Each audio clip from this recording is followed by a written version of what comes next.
Our customer is the city of Prince Albert, which is the 5th most dangerous city in all of Canada.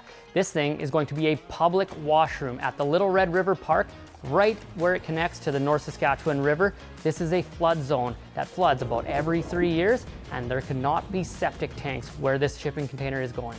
So let's start this tour off by following the O. Henry. So if the O. Henry is actually in your child's pants, there is a change table here.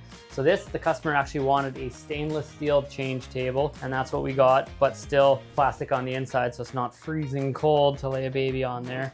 But if it's you that needs to go number 2, the proper thing to do is wash your hands for 30 seconds, and you'll do that over here at this sink. So you can actually look here, this is in a bit of a pony wall, and we actually had to conceal as much of the plumbing as possible. Now that you've washed your hands, you need to dry them with our nifty paper towel holder here. So this thing is niched right into the wall. It's recessed in, but it's still not in far enough that we can't get our plumbing lines or electrical or anything in behind it. So it's really cool how we've designed this into the system because it saves us room for that 1500 millimeter turning radius that we require. Another thing we niched is our mirror. We have a drafted mirror that allows someone in a wheelchair to still see themselves because of the height that it needs to be installed at. And we also needed a shelf. We are able to achieve that right here. And you'll see here the motion sensor. This is actually what kicks those lights on. So as soon as that door opens up, this recognizes occupancy and lights are on, and the ERV kicks into high.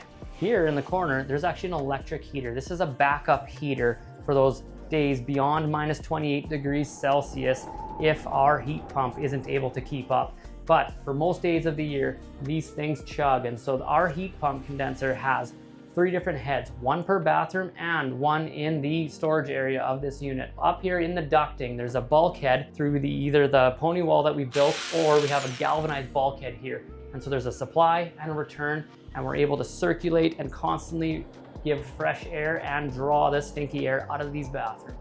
So all the way at the back end of this container is the septic tank and the water tank. On the septic tank, we've actually hard vented that straight outside through its own dedicated vent, which comes out of our utility pass-through frame right here. Both of these tanks have floats inside of them, which are wired all the way through the bulkheads into this PLC. So inside this PLC, it has all the ladder logic programmed right into it to make sure that we don't run this thing when the septic tank's full or the water is empty.